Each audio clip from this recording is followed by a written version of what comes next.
শুভ সকাল। আজকে 8ই মে চলে এলাম আদ্যাপীঠে। আপনাদেরকে প্রত্যেক দিনেই আমি নিয়ে আসি আমার এই ছোট্ট পরিবারে, কারণ আদ্যাপীঠ নিয়েই আমার কাজ, মাকে নিয়েই কাজ, তাই প্রত্যেক দিন আপনাদেরকে দর্শন করাই আদ্যাপীঠ। আশা করি সকলে ভালো আছেন। জগৎজননীর কৃপায় সবাই ভালো থাকারই কথা, কারণ তার কৃপা কোনো দিন খারাপ কিছু হয় না, ভালোই হয়। তাই আপনাদেরকে তো প্রথমে দেখাই ভক্তবৃন্দ, তাই সেটাই দেখালাম, ভক্তবৃন্দ দেখাচ্ছি, দেখিয়ে আপনাদেরকে ভোগ দর্শন করাবো। আচ্ছা, আপনাদেরকে এই প্রত্যেক দিন আদ্যাপীঠ, প্রত্যেক দিন ভোগ দর্শন করাচ্ছি, এতে আপনাদের কেমন লাগছে আমাকে মনের কথা জানাতে পারেন। যদি বলেন না প্রত্যেক দিন দেখাবার দরকার নেই, আমি তাহলে সেটাই করব, আমি তাহলে নিজেই দেখে চলে যাব। আর যদি মনে করেন যে একঘেয়ের কী আছে, ঠিক আছে, সবই তো ভালো লাগে, তাহলে কিন্তু প্রত্যেক দিনেই আমি দেখাবো, কিন্তু আপনাদের থেকে উৎসাহটা চাই। তাই সবার কাছে একটাই প্রশ্ন রাখলাম যে প্রত্যেক দিন কি তোমরা দেখবে না প্রত্যেক দিন দেখবে না। যাই হোক,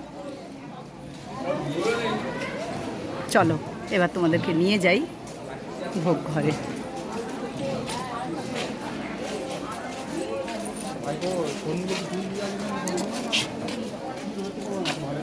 জয় মা, জয় মা, জয় মা।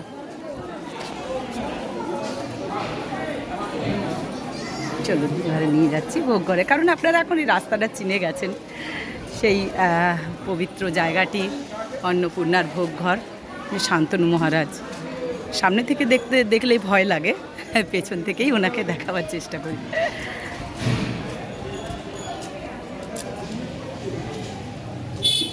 চলুন,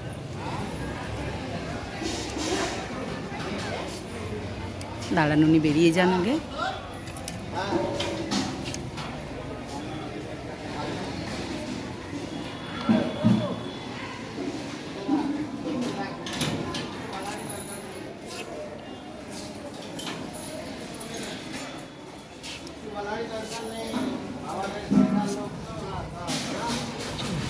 জয় মা। এই যে আমগুলি, এই তো দেখাচ্ছি। ও মিষ্টি খাবে, আচ্ছা ঠিক আছে, খাওয়াবো খাওয়াবো, হ্যাঁ হ্যাঁ হ্যাঁ খাওয়াবো, চলো। তুমি তো দই খেতে ভালোবাসো, ঠিক আছে। এই মিষ্টি দিয়েছিলাম, তোমার খাওনি? আরো দেবো, আরো দেবো। এই ওই দাদার কি নাম? ওই দাদার কি নাম? রাম। ঠিক আছে রামদা, দেবো। আসলে এখানে সবাই আমাদেরকে ভালোবাসেন, সবাই বেশ আবদার করেন। আর ঋষিবাবু হয়েছে তো, ওই জন্য উনি বলছেন যে মিষ্টিটা কোথায়। মিষ্টিটা বড় ব্যাপার না, আপনাদের ভালোবাসাটাই বড় ব্যাপার। ওনারা এখানে আদ্যাপীঠের যতজন মানুষ আছেন, আদ্যাপীঠ জায়গাটা এমন জায়গা, সবার মনের মধ্যে আনন্দ, সবাই ভালো থাকেন, সবার মধ্যে একটা খুশি খুশি ভাব আদ্যাপীঠে কিন্তু মানুষদের মধ্যে দেখা যায়। সবাই খুব ভালো। আর পুরোহিত যারা আছেন, যারা উপর মহলে আছেন, যারা অফিসের কাজকর্ম করেন, সকলে কিন্তু একটা মনে একটা সুতোয় তারা বাঁধা। খুব ভালো পরিবেশ আদ্যাপীঠের। যাই হোক, চলে এলাম মা অন্নপূর্ণার ভোগ ঘরে। ঠাকুর রামকৃষ্ণদেবের ভোগ আপনাদের সামনে তুলে ধরছি। তার আগে ঠাকুরের চরণে শতকোটি প্রণাম, মায়ের চরণে শতকোটি প্রণাম, স্বামীজির চরণে শতকোটি প্রণাম। আপনারা আজকে দেখছেন 8ই মে। 8ই মে মা ঠাকুরের ভোগ দর্শন করাচ্ছি আপনাদেরকে। আচ্ছা দেখুন, এখানে ঠাকুরের আসন, এখানে জল, নুন, লেবু। আচ্ছা এখানে দেখুন অন্নভোগ আছে। ঠাকুর রামকৃষ্ণদেবের অন্নভোগ হচ্ছে সেদ্ধ চালের, 12.5 চালের। ভালো করে অন্নভোগটি দর্শন করুন।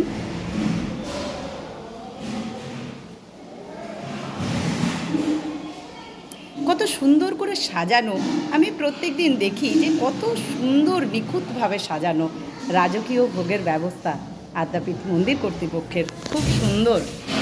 তা দেখুন এখানে পদে কি কি আছে দেখুন। এখানে আছে শুক্তো,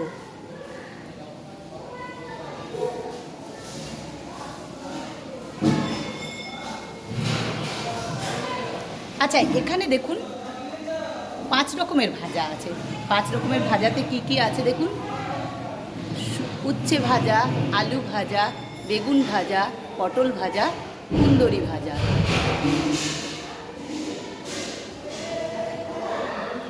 এখানে আছে আজকে, এটা কিন্তু বিউলির ডাল, আমি বারবার ভুল বলছিলাম যে বিউলির ডাল, এটা কিন্তু আজকে এটা বিউলির ডাল, কালকে মানে গতকাল ছিল অরড়ের ডাল। এখানে আপনারা জানেন প্রত্যেক দিনেই পাঁচমিশালি একটা ভেজ দেওয়া হয় ঠাকুরের সেবায়, পাঁচমিশালি সবজি। এখানে আছে আলু ফুলকপির ডালনা, এখানে আছে আমের চাটনি, এখানে আছে পুষ্পান্ন। আপনাদেরকে একটু ভালো করে আবার দেখিয়ে দিই। আলু ফুলকপির ডালনা, আমের চাটনি, কালকে ছিল সাদা রঙের, আজকে আবার কি সুন্দর রঙটা, কালকেরটাও ভালো আজকেরটাও ভালো, পুষ্পান্ন। এই রাজকীয় ভোগের ব্যবস্থা আদ্যাপীঠ মন্দির কর্তৃপক্ষ, অপূর্ব তাই না? 8ই মে, আজকে হচ্ছে শুক্রবার। চলে এলাম জগৎজননী মা অন্নপূর্ণার ভোগের কাছে। মায়ের চরণে শত শত কোটি প্রণাম। আদ্যাশক্তি, অন্নপূর্ণা, লক্ষ্মী, সরস্বতী, কালী, দুর্গা চরণে শত শত কোটি প্রণাম। এখানেও কিন্তু মায়ের আসন আছে, জল, নুন, লেবু আছে। আপনারা অন্নভোগটি দর্শন করুন। অন্নভোগটি হচ্ছে 22.5 চালের, সেদ্ধ চালের অন্নভোগ। আহা কি সুন্দর না, কত সুন্দর ফুল দিয়ে সাজানো, অপূর্ব। জয় মা। আচ্ছা দেখুন এখানে পদে কি কি আছে। এখানে আছে শুক্তো, 5 রকমের ভাজা, এই যে বিউলির ডাল, এখানে আছে পাঁচমিশালি সবজি। আচ্ছা এখানে আছে আলু ফুলকপির ডালনা, এখানে আছে চাটনি, আমের চাটনি, এখানে আছে পুষ্পান্ন। এই হলো আজকের 8ই মে শুক্রবারের ভোগ দর্শন করছেন আপনারা। চলে এলাম রাধা মাধবের ভোগের কাছে। তার আগে রাধা মাধবের চরণে শত কোটি প্রণাম, রাধা কৃষ্ণের চরণেও শত কোটি প্রণাম। এখন কিন্তু এখানে একটি আসন দেওয়া হচ্ছে রাধা মাধবের একসাথে, যেহেতু ভোগও একসাথেই আছে সেই জন্য। যাই হোক, এখানে নুন, লেবু আছে, জল আছে, এখানেও কিন্তু শুক্তো আছে, এখানেও 5 রকম ভাজা আছে দেখুন, এখানেও কিন্তু বিউলির ডাল আছে, এখানে পাঁচমিশালি সবজি আছে, এখানেও কিন্তু আলু ফুলকপির ডালনা আছে, এখানে আমের চাটনি আছে, এখানে পুষ্পান্ন আছে। সকলে দর্শন করুন। 8ই মে আপনারা এই রাজকীয় ভোগ দর্শন করছেন আদ্যাপীঠ মন্দির থেকে। এখানে স্বয়ং রাধা মাধব আছেন, আদ্যাশক্তি আছেন, ঠাকুর আছেন। এত শান্তির জায়গা, এত মন্দিরে এসে আপনারা বসতে পারবেন, সারাদিন খেতে পারবেন মায়ের ভোগ। এখানে কিন্তু কোনো কিছু আপনার কোনো কষ্ট নেই। আদ্যাপীঠে যদি একবার পৌঁছে যান, কোনো মানুষের কেউ না খেয়ে যায় না। প্রত্যেক দিন 400 নরনারায়ণ সেবা হয়। খুবই সুন্দর একটু এই জায়গা, যেখানে বসবেন সেখানেই পাখা, আলো, হাওয়া, বাথরুম, জল, খুব সুন্দর আদ্যাপীঠের ব্যবস্থা। আপনি সময় পেলে একবার ঘুরে যাবেন। আর যতক্ষণ না আসছেন ততক্ষণ এভাবেই সাবস্ক্রাইব করে রাখুন, দেখতে পারবেন মহামায়া জগৎজননী লাইভ, মহামায়ার ভোগ আর আদ্যাপীঠের পরিবেশ। এখানে দেখুন, আপনাদেরকে বলেইছি যে ভোগ নিবেদন করার আগে হোম করা হয়। এই হোমটি করেন মুখার্জি বাবা, আর এটি 8টার সময়, সকাল 8টার সময় হোম করা হয়। এখানে কিন্তু নিয়মের এদিক ওদিক নেই, টাইমের এদিক ওদিক নেই। এক টাইমে মায়ের ভোগ, এক টাইমে সব কিছু একটা টাইমের মধ্যে। আর 12 মাস এই রাজকীয় ভোগ দর্শন করতে পারবেন আপনারা। 12 মাস, জল, ঝড়, বৃষ্টি, করোনা যাই হোক, লকডাউন যাই হোক, মায়ের ভোগ কিন্তু 12 মাস এভাবেই সেবা দেওয়া হয়। অপূর্ব তাই না? গায়ে কাঁটা দেয়। জগৎজননী তো বিরাজ করছেন, জগৎজননী সবার। কানগুলি খাড়া মায়ের, আপনি যেভাবে ডাকবেন মাকে সেভাবেই পাবেন। তাই জগৎজননী কৃপা পেতে দূর দূরান্তর, দেশ দেশান্তর থেকে মানুষরা আসেন। আপনিও সেই কৃপা পেতে পারেন শুধু আপনার নিজের অভ্যেসের জন্য। তাই অভ্যেস করুন, ভালো অভ্যেস করুন, মাকে দর্শন করুন। সময় পেলে, সময় সুযোগ হলে অবশ্যই মাকে এসে দেখে যাবেন। তাই যতক্ষণ না পাচ্ছেন, যাদের দূরে বাড়ি আসতে পারছেন না, এভাবেই প্রতিনিয়ত আপনারা দর্শন করুন। চলুন সবাই ভালো থাকুন। আর এই যে ভোগ কাটতে দাদা চলে এসছে, আপনাদের একটু ভোগ কাটাটাও দেখিয়ে দিই।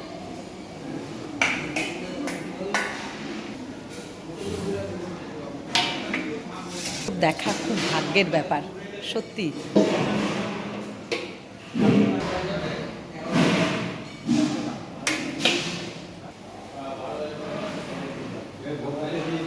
সবাই ভালো থাকবেন, সুস্থ থাকবেন, এভাবেই লাইক কমেন্ট শেয়ার করে দেবেন, সাবস্ক্রাইব করতে ভুলবেন না, একটু শেয়ার করে দেবেন মায়ের নামে। জয় মা, জয় মা, জয় মা।